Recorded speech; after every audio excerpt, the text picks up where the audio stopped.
बिहार में 36,000 करोड़ का निवेश आ रहा है। यहां कोका कोला से लेकर के अडानी तक सभी की फैक्ट्रियां बिहार में लगने वाली है और लगभग 10 लाख लोगों को रोजगार इस कारण मिलने वाला है। मतलब बिहार में बाहर आने वाला है और फिर यहाँ के लोगों को खूब रोजगार भी मिलने वाला है। अब कब और कैसे होने वाला है ये सब और इसके पीछे की पूरी कहानी क्या है, हम विस्तार से आपको बताएंगे। लेकिन उससे पहले आप हमारा परिचय जान लीजिए। नमस्कार, मेरा नाम वेद प्रकाश है। आप जनता जंक्शन देखना शुरू कर चुके हैं और कैमरे के पीछे हैं विशाल। बिहार के उद्योग क्षेत्र में जल्द ही बाहर आने वाली है। दिसंबर 2023 में जिन 278 कंपनियों ने 50,000 करोड़ निवेश के लिए एमओयू बिहार सरकार के साथ साइन किया था, उनमें से 236 कंपनियों ने 36,000 करोड़ की निवेश प्रक्रिया शुरू कर दी है, जिसमें अडानी की अंबुजा सीमेंट प्लांट से लेकर के कोका कोला कंपनी का भी प्रस्ताव शामिल है।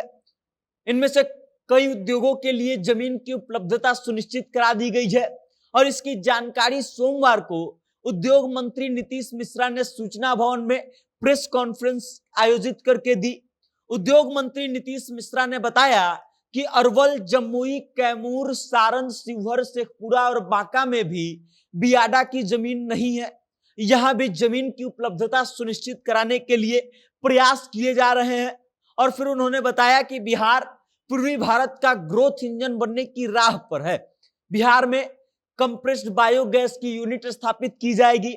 ऑयल कंपनियां इस क्षेत्र में बड़ा निवेश करेंगी और इसी तरह राज्य के सभी अनुमंडलों में उद्यमिता विकास केंद्र स्थापित किए जाएंगे, जिससे युवाओं में उद्यमिता को बढ़ावा मिलेगा। बिहार में अडानी और दूसरे बड़े समूहों ने 1,000 करोड़ से ज्यादा का निवेश करने जा रहे हैं। उन्होंने बताया कि बिहार अब वन प्रोडक्ट वन डिस्ट्रिक्ट के विचार से आगे निकल करके वन ब्लॉक वन प्रोडक्ट को लागू करने जा रहा है और इसके जरिए हर ब्लॉक के उत्पाद को पहचान दिलाना चाहता है बिहार सरकार। भागलपुर, बांका, गया में टेक्सटाइल जोन या क्लस्टर स्थापित करने के लिए केंद्र ने मंजूरी दे दी है। अमृतसर कोलकाता कॉरिडोर और उस पर गया में विकसित किए जा रहे इंटीग्रेटेड मैन्युफैक्चरिंग क्लस्टर के विकास पर सरकार 28,000 करोड़ खर्च करेगी।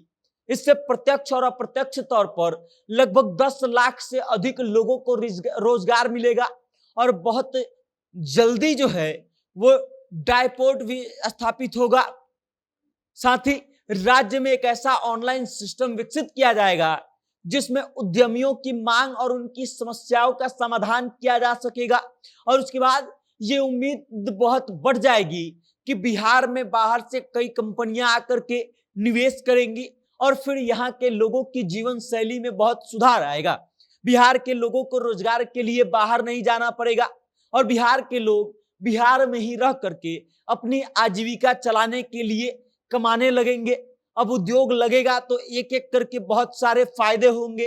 ट्रांसपोर्टेशन सिस्टम बेहतर होगा, कनेक्टिविटी बढ़ जाएगी, बिहार के लोगों की प्रति व्यक्ति आय बढ़ जाएगी और बिहार की ढांचागत स्थिति भी ठीक है हो जाएगी और उसके साथ ही बिहार की स्थिति भी सुधरने लगेगी।